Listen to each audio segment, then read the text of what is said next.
Welcome to Software Sales Simplified, Move to Success, your weekly podcast for the latest and greatest with respect to selling enterprise software. Whether you are a seasoned pro or just getting started out, please come and join us here every week for insights and the latest and greatest on what's happening in the world of enterprise software sales. I'm Kevin Donville. I am your co-host. I'm joined by my illustrious colleague and partner in crime, Matt Long. Matt, how you doing? I'm doing great, Kevin. How's everyone doing? Doing fabulous here. And we're joined by our special guest this week. We're being joined by Lynn Powers, who's going to be telling us a little bit about her experiences with respect to software sales, a little bit about her journey and some of her advice on how people who are looking to be more successful and perform better in the world of sales may be able to achieve exactly that.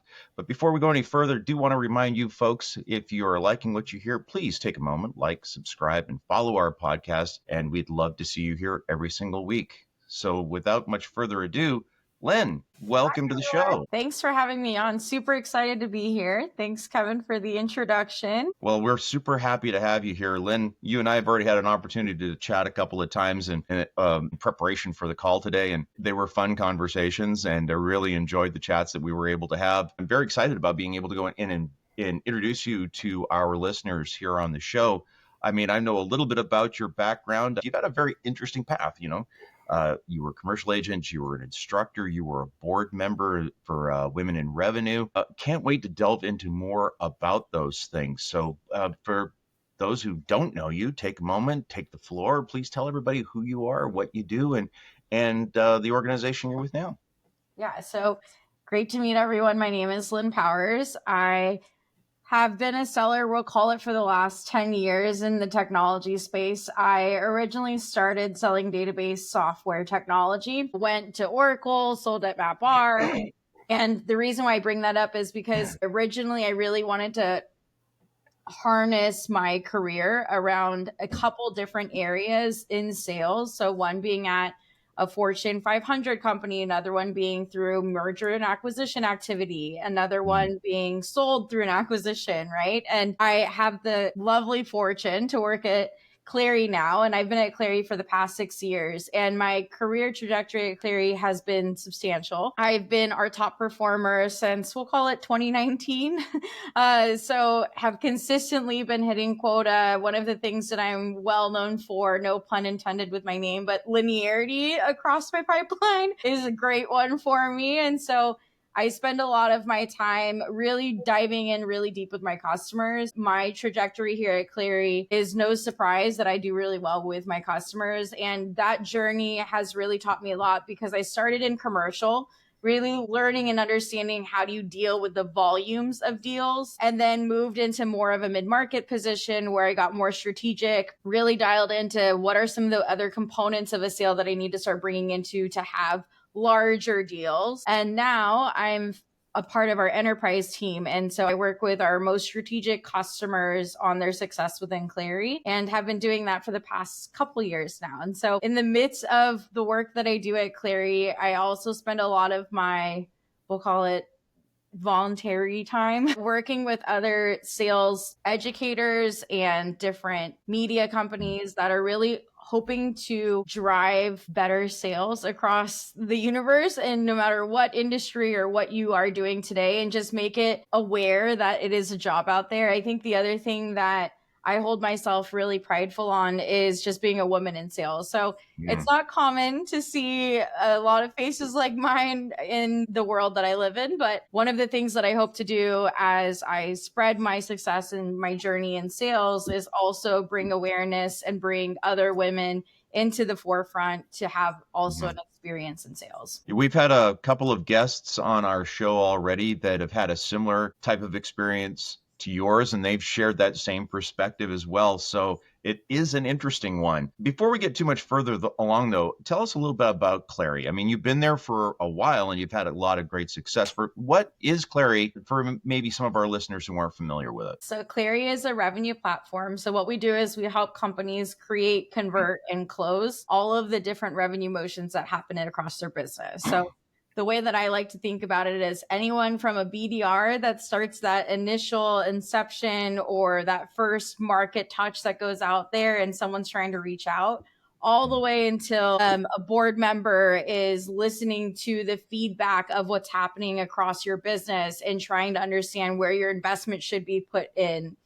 Every moment in between that should be measured. For most companies, you would think it's dialed in, but a lot of these efforts, and with technology coming to where it is in this evolution, a lot of folks are moving from spreadsheets or a BI tool or a mixture of a bunch of different solutions. And so what Clari does is we really bring all of those key revenue moments into one platform to really help orchestrate the team from marketing, customer success, sales, any cross-functional partners to really have a more predictable pulse of their business. Totally see why that would be important, particularly in our world. Yes. That's been traditionally a very challenging thing for organizations to be able to do. And the downfall of a lot of them, even though they had great products and great teams, just the orchestration of that, right, being a failure point. But you clearly understand the value of your solution and how your solution helps your customers with having been as successful as you've been. As you said, since 2019, you've been the top performer. What goes into that? How does a person end up enjoying that kind of success for that duration? Yeah.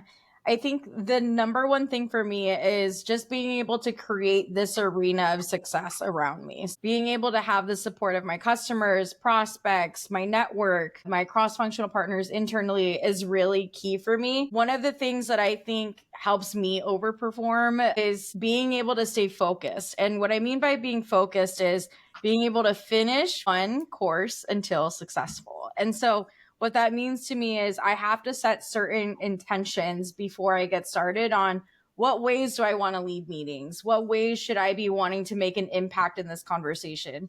How can I take this task and bring on others that might be able to help or get involved with what we're trying to work towards? And so in order to do that, I try to take this approach of being able to feed my pipeline on that create side all the way to really understanding how much do I need to convert, how much pipeline do I need to have to be able to convert, and then to be able to close successfully. If you think about now of a day-to-day of a seller, there's a lot of different tools that are out there. There's AI in our pocket that's helping us, right? So it's also understanding where do we need to embed the different ways to help accelerate that process with the people that are involved. I'm just curious, who is your buyer of your solution, and who do you target first? Do you target them, or does it get rolled in up to them, or how does that work? Yeah. So great question. My target buyer is typically someone within the revenue space, right? So a CRO is our typical buyer. However, I think now there's been an evolution in what I like to think is what is a buyer in this world. And I think it's evolved to be more of a buying committee. So there's a lot more people that are getting involved in these deals. It's not just, yes, sales wants a tool, so let's just talk to the sales team. And now IT wants to know if there's AI, what else do we need to be double checking from a security standpoint? Should we do that? Right? So I think it's a loaded question in the current times of who is buying and how is that approach like. One thing that I've done really well with my customers is really just try to understand what is the pain that they're trying to solve for and what happens if they do absolutely nothing, right? And that then tells me who my real buyer is, because whoever has the largest purse string to be able to fix that pain and cannot do without making a change are the ones that are likely going to be the ones that champion us through. So I have a typical buyer, but I would say that's where I like to get creative. And I imagine that changed somewhat also going from commercial to SMB to enterprise, because that audience gets larger and larger as you get up the chain there. What are some strategies, I guess, you use to define or identify who those people are that you actually need to talk to? Yeah. So one of the things that I typically like to do is just understand overall, what is it today that they're doing for those current solutions? So we'll take it just from a forecasting perspective, right?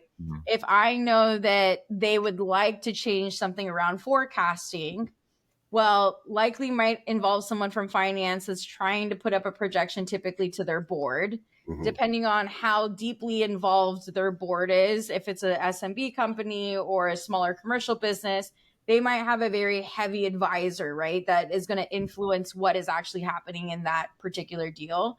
Versus in the enterprise space, it's a lot different in terms of sometimes IT needs to pilot it. Sometimes you need to have a POC that validates it. Sometimes there needs to be a formal RFP that's released, and you need to abide by whatever that RFP is, right? So it's really being able to be agile about what is your customer looking to accomplish, and how do you then provide the right solutioning and the value that you're trying to drive with the customer so that you close those gaps. I can see why I was getting so excited when I was talking with you, just as you're going through your explanation, and there was three major pillars there that you were talking about. I picked up on your dedication to being disciplined in your approach, the preparation that you do, and also the way that you are focused on pipeline development with respect to that. But then as you start talking about how you engage with the customers themselves, the tenets right out of the methodology that Matt and I adhere to, the MOVE methodology, were like just right there, following right along with what you're talking about. What is the pain? What are they doing? Who really owns it? All that about motive. What's the cost of doing nothing relative to that area? And then operationally, how do they buy? If they need to buy, how do they buy? What are the mandatory steps as you're going through? And how do I map the value of my solution to the way they need to understand that to go and justify and validate the spend to go and drive this solution home? And I got so excited listening to you talk about that when we spoke earlier on, Lynn, and I'm getting excited about it again here. Do you think that the way that you think about selling, how pervasive of it is that kind of way of breaking deals down and looking at the solution? How common do you think that is in your vertical? I think it's a little bit different in a couple ways. One is because I think a lot of competitors that are out there, in particular that I come across in relation to Clari, they might have a very pointed solution, right, of what we're trying to solve for. The beauty of Clari, it's a platform, right? No matter which angle we want to go, we can take it in that direction. However, it's the value that you're creating for the customer of what does that actually mean for them. So typically folks might say, oh yeah, here's my 700% ROI number, right? That I'm trying to track for this buying group. Where in the reality of it is they really just need to understand what is it that they're changing and how are they going to orchestrate that change across the business. And when you start to think about it from that lens, it's a lot different from just I'm solution selling. I'm trying to find the pain. I'm trying to map the solution. It becomes, how can I stay ahead of what they might need to deliver on? And what ways can I then insert different value points for them to be that strategic advisor or to have that strategic guidance, right? So I think it is a reframe of a mindset of the process can no longer just be, here's the stages I need to execute on. It becomes, okay, great. I have this information. I'm constantly being agile with this information.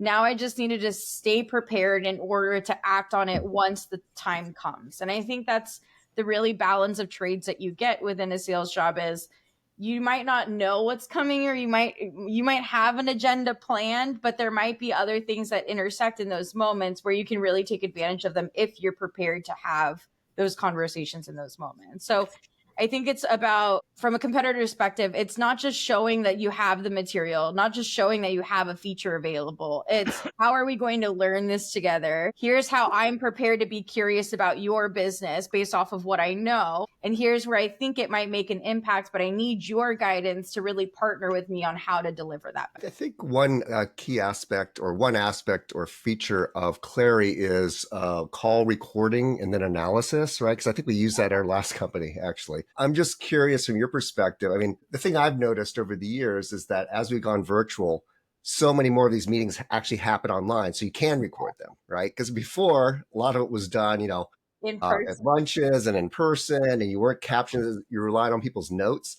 So I think that's fundamentally changed our visibility and understanding of the sales process. I'm just curious from your perspective, how do you use Clari in that respect? And does that help you and the whole sales team kind of get aligned better in terms of how you're attacking, your particular opportunities? I'll talk a little bit about how I approach my kind of Clari, because it really orchestrates my entire process. So inside of Clari, I have what is called a cadence, which in any business, you have 13 weeks that you have to accomplish something in one of those weeks. And if you're not looking forward, if you're not looking back, you might miss what's in front of you, essentially. The beauty of AI is I'm able to get those triggers of, hey, this one might have some risk in it, or this one might be moving faster than you typically would move it. And it will flag me of where I need to spend my attention. The way that I then use Clari is I have triggers that literally tell me what's going on in any one of my accounts. And then also showcase for me, what is the best message? What is the best time? What are the other folks that I haven't been reaching out to? And it populates that as actions for me. You mentioned call recording. I love my Clari Copilot because after every single call, I'm getting a Slack message to me of a example follow-up email based off of what I typically send. I also am getting a list of actions that I need to orchestrate, not only internally, but externally as well. I'm getting that fed into specific Slack channels so that I don't have to go update my team on any of this. I have alerts set up for all of my technical counterparts. So they're getting pings if security or IT or something specific has been mentioned that they weren't on a call of. So there's a lot of background work that I would typically have to do or have this busy work of. So then I get to reinvest my time into other things. And so the question then becomes, okay, if you don't have to do all that, where's your time actually spent? I can fit probably 12 meetings, probably more with customers throughout the day, which in a normal world would have been completely insane. Wow. Whereas like now I can run really fast and go really wide with the types of conversations I'm having because I don't have to do that heavy lifting of, hey, I need to follow up with this. I need to go figure out this. And all of those resources are driving to me so that I'm just actioning on them. I think the other thing that's really powerful is I get this lens of not only what's happening in deals that I have an opportunity in, but the ones that I don't have an opportunity in, which is also vital. So it's educating me on where do I need to feed my funnel, but also convert the opportunities I have at hand. And then continuously repopulate that with, hey, here's another opportunity that might come up based off of this intent that came from this account.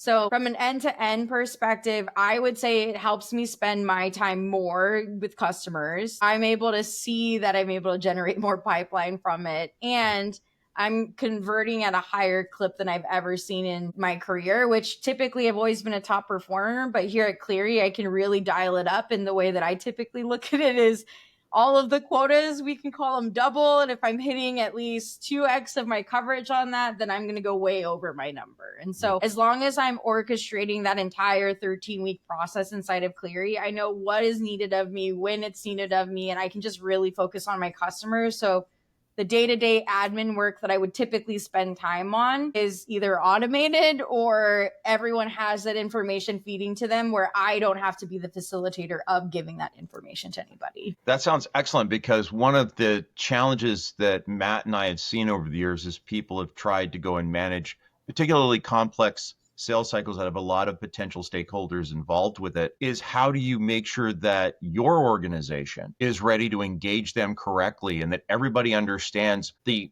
lattice work of success criteria that ends up manifesting as a result. And it sounds to me like Clari is doing a really good job of helping you automate and streamline and manage that process so things don't get out ahead of you guys. Is that correct? I would say not only that for us internally, but also for my buyers. So like I have mutual action plans that are created within Clari that I then share with my customers. So they're able to dive in and jump in and recourse me if I'm on or I have a milestone incorrect or timeline incorrect.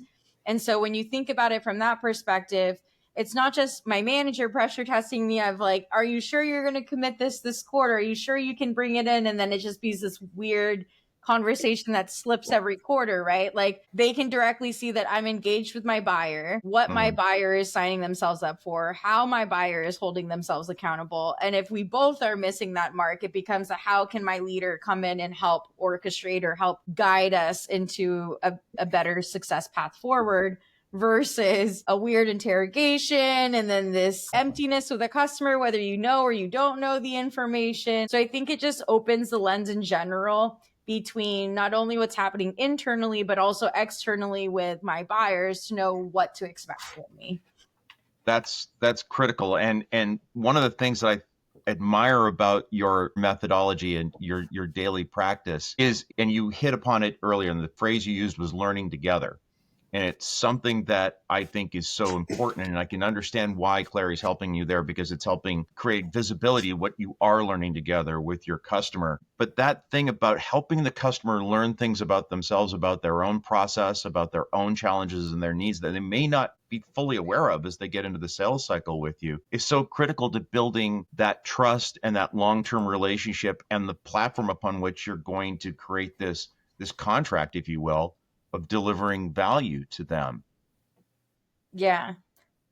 Yeah, and that goes so much more deeper than just, what other people in the industry are doing. And you had hit also earlier on about talking about how things are changing about the way people are buying.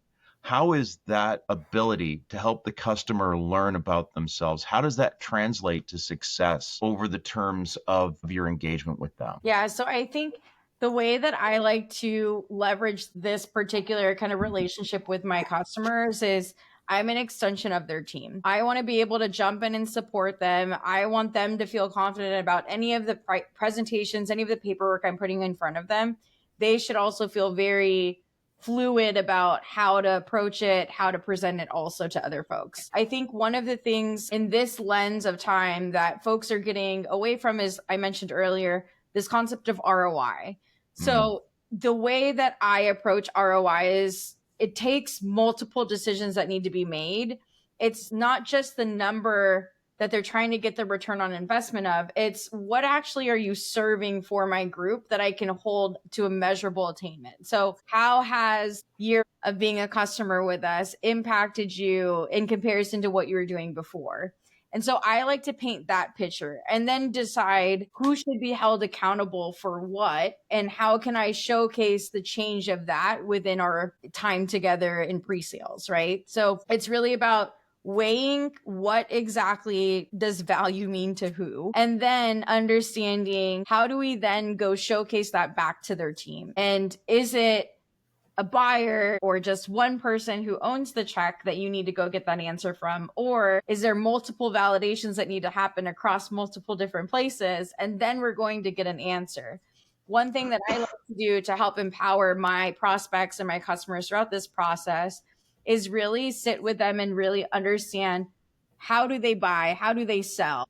Then I can almost mimic that same tone, same phrasing that they're using to then approach the way that they're using our platform and be able to use it a lot better, instead of force feeding a feature or function that may or may not hit the mark with the way that their maturity curve is with technology. Yeah, I like that. We had a guest on several weeks ago that was a kind of a value consultant, and his thing was like, speak in the language of the customer, not in your language, right? Understanding that and really hearing how they express their problems and the solution and how they care about it is all really important in that process. I'm just curious, from just the way that you go to these opportunities, do you work with an SE that helps you? Do you work with consultants? What does your team look like, and how do you kind of orchestrate that during the course of delivering or executing on this opportunity?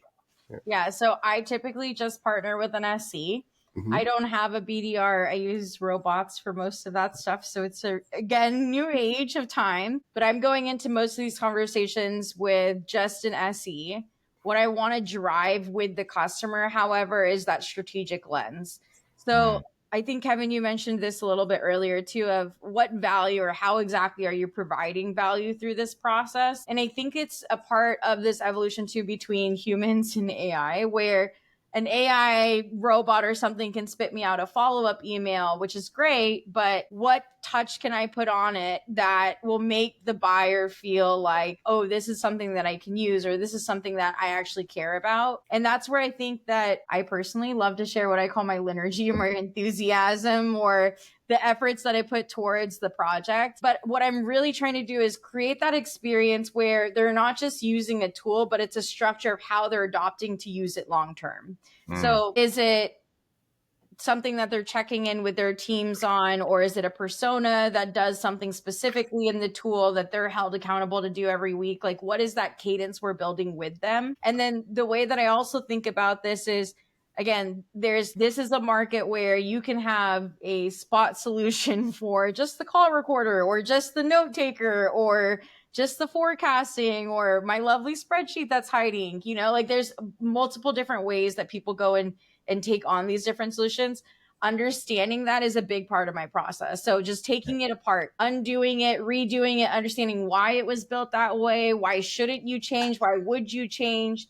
And then really getting them to realize what is that process? Because the biggest fear for most folks when they're buying is just the change, right? And if you can handhold me through the change, I'll probably be a lot happier and a lot easier to go talk about it than me being very unfamiliar with something, not knowing how to do this. I've never done it before. And that's really the value that you're driving almost from a human behavior perspective. You touched on one thing I think is really critical is after all the years in enterprise sales and in business, it's really about process optimization, understanding the process and be able to optimize it. So that's part of the solution that you're delivering. Because I love that, because a lot of times it was about actually helping your customer figure out how they're going to make this thing happen, right? Yeah. It's about, how are they going to implement? What that's going to look like? Can you hold their hand through this process? And the more that you can convey that that's the case, the more likely they are to trust you to go to the next step. Because it's not always about the money. They have money to spend, but it's like, I'm going to spend this money. Am I going to get the value I need out of it? And the value is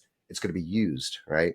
Right. You brought up a really good point with that I love, which is you become an advisor. The way that I like to put this hat on is like, you need to be a trusted advisor when you're in these conversations. The greatest analogy I have for this is if you just bought a house and you're trying to install flooring and you're going to call a flooring person and they're going to give you a tile, a carpet, like all these different options, and you're going to have to choose something, right? If I know that I'm going to go fill my bathroom with something and someone comes directly and says, well, you need this carpet, like I probably wouldn't listen to them as much as I would someone that's talking to me about tile in a bathroom, right? So it's just being very simple about what is it that you're dealing with that is the problem, or is it just a optimization you're looking to have within the business? And let's focus on that core piece. Most customers I speak with, I'm trying to go IPO. We missed our forecast last couple quarters and we need to get back on a better trajectory. I'd rather spend time talking about that, knowing that it holds a lot more weight across the entire company than me saying, there's a call recorder. It could help you take notes afterwards. And this is going to drive you impact in a certain way. It will miss the mark entirely, right? Like, you need to bring the information that you're learning, be agile with the different personalities, different people that you're involving yourself with within the buying committee, and then determine the right solution for them that comes from that trusted advising place. Well, thank God carpeted bathrooms, I think, went out in the 70s. Right? You're bringing up an aspect of selling that is, I think, an elevated way of being able to engage the customers. We're not talking about what our solution does. We're talking about the value of having us there, and not necessarily just as a product, but as a partner going forward. And you're mapping the value with them and reaching across going, you need to fix this problem. And it's critical to the entire enterprise, as you were just describing, that it is a bigger issue that has a broader footprint and a broader impact on the overall success of the organization.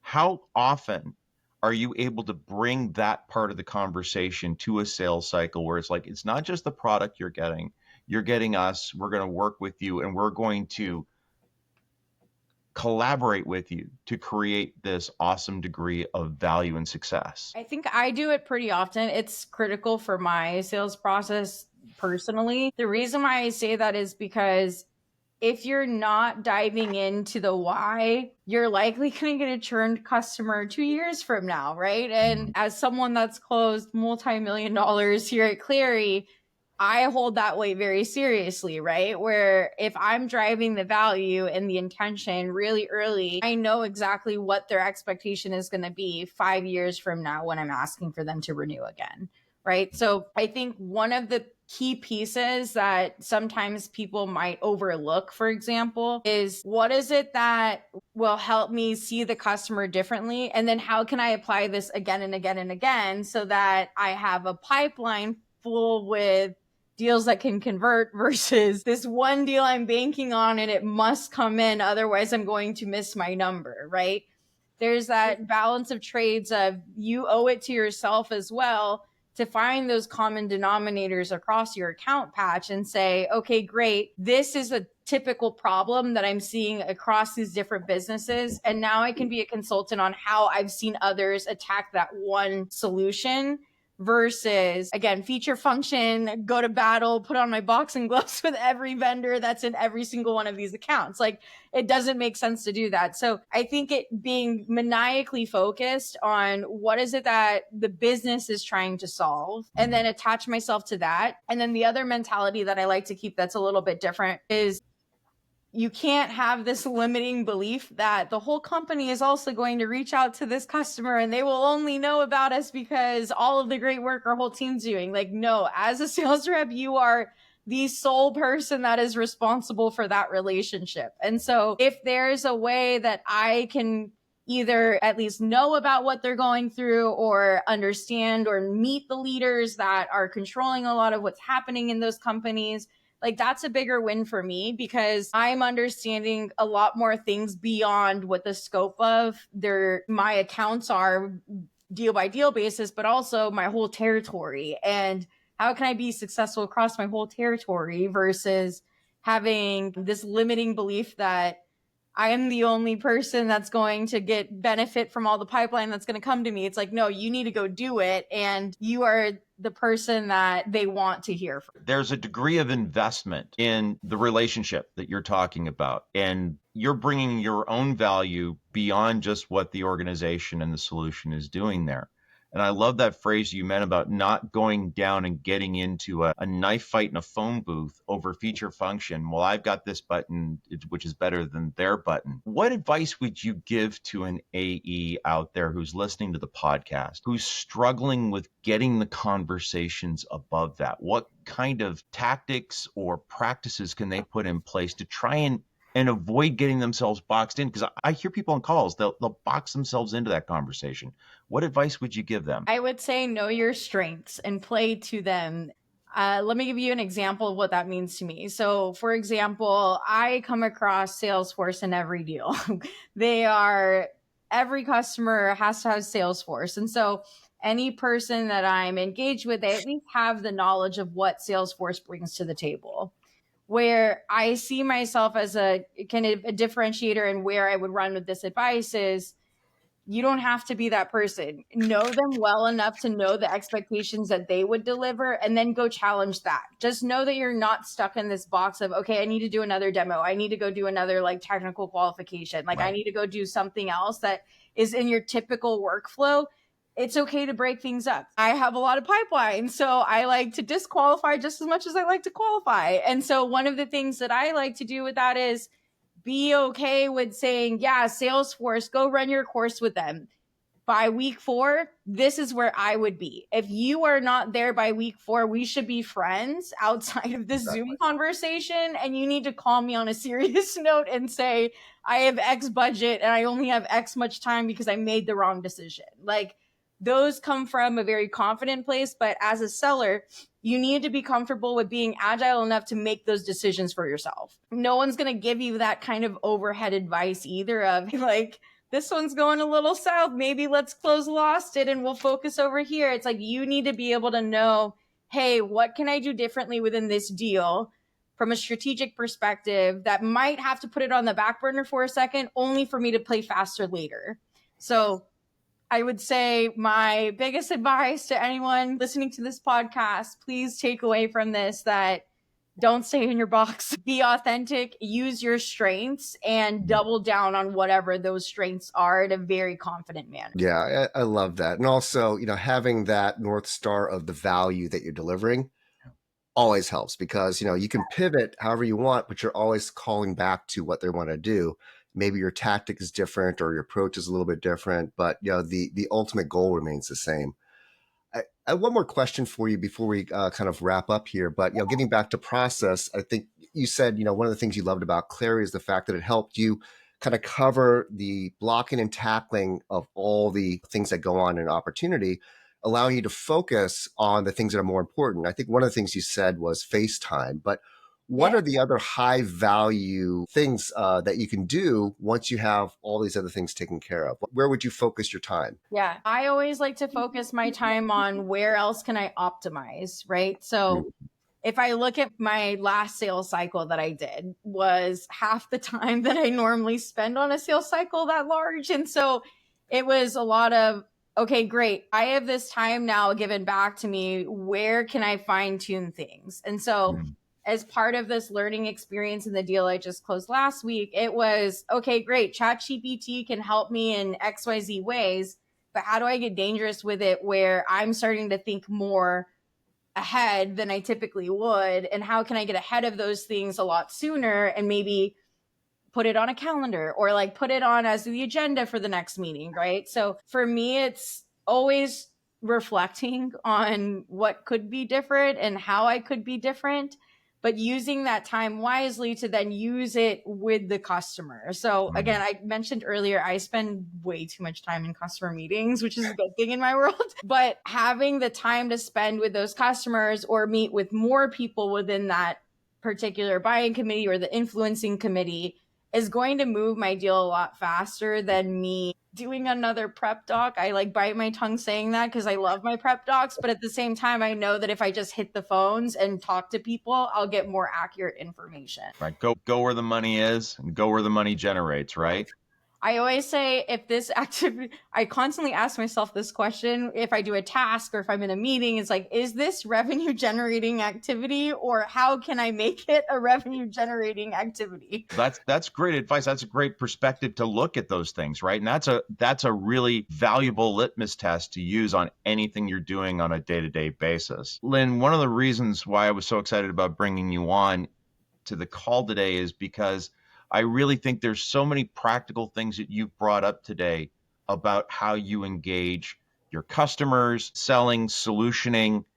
If there are people out there that are sitting there going, I just can't get stuff to land. I'm spinning my wheels. Why am I not making more progress on my quota?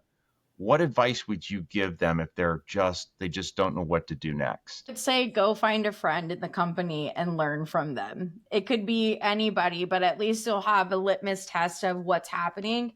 If you're even hitting a wall at that aspect, I just like to get creative with just who humans are. This sounds really crazy, but if you're networking with a bunch of people that live in a big city, or there's a different topic that is top of mind for people that are in that region, or an event or something specific that can gravitate their attention towards something that might be helpful or it might be valuable for them, or find that common relation with them and then try to attract it from that perspective. But my always go-to is find a friend and network as much as you can within the account, because the knowledge that you'll gather can inform what you're actually orchestrating in the deal itself. And then you can always pivot and ask for guidance and questions from those early people that you tried to network with or get advice from. Well, that's great advice. I concur. I do believe that mentorship and collaboration, sometimes it can only take a matter of a few tweaks and it can have tremendous impact on your overall success. I know that mentorship is extremely important to you. If there are people that want to reach out to you, Lynn, and find out more about you, what you do, your philosophy, or seek guidance from you, is there you being their phone a friend? What's the best way for them to reach out to you? Yeah, the best way to reach out to me is on LinkedIn. So you can find me at Lynn Powers. The other high loving advice I would give to anyone looking to grow their career or get some type of mentorship in sales is Women in Revenue also has a really great mentorship program. So if you're not involved with them, or if you're looking for a new mentor, looking for someone to mentee you or a group to be surrounded by, really great place to go. It was so great also to spend time with folks here. Would love to get people's feedback if there's any questions that they have on my particular deal process or how I typically engage or how do I overperform so much. So happy to chat with you one-on-one. Send me a message. Well, Lynn, we'll make sure we put that in the notes for the episode. It'll be in the description. So people who reach out to you on LinkedIn, they can also find out more about Women in Revenue as well. Matt, going to turn over to you. Anything you'd like to go and share with Lynn before we go and bring the episode to the close? No, it's just been a pleasure talking with you, Lynn. I love your enthusiasm as well as just your methodical approach to things. It just really dovetails nicely with our careers and kind of things that we thought were important. So thanks again for sharing everything you shared today. Absolutely. Thanks for joining us, Matt. Lynn, thank you so much for coming onto the call. I enjoyed this conversation immensely, just like all the other ones we've had, and I look forward to future ones we're going to be having again in the future. But we do need to bring the episode to a close, much to my chagrin. But thanks to you for coming in and talking with us today. And thanks to the listeners who have been listening to today's episode. Folks, if you love what you hear here, drop us a comment, like, follow, subscribe, share your thoughts with us so we can bring more great content to you that matches what it is you guys need. If you want to know more about the methodology that you've heard us bandying back and forth about today, go onto the website and you get the link over to being able to buy your own copy of our methodology. You can find the links to do that there. But unfortunately, we are going to bring this episode to a close. And looking forward to being able to go. I'm hearing a wee bit of an echo, just waiting for it to go away. So, folks, thank you for spending time. And we're going to be coming back again next week with another great guest. And hopefully we'll have Lynn back on again soon. Thank you very much. We'll talk together soon. Take care.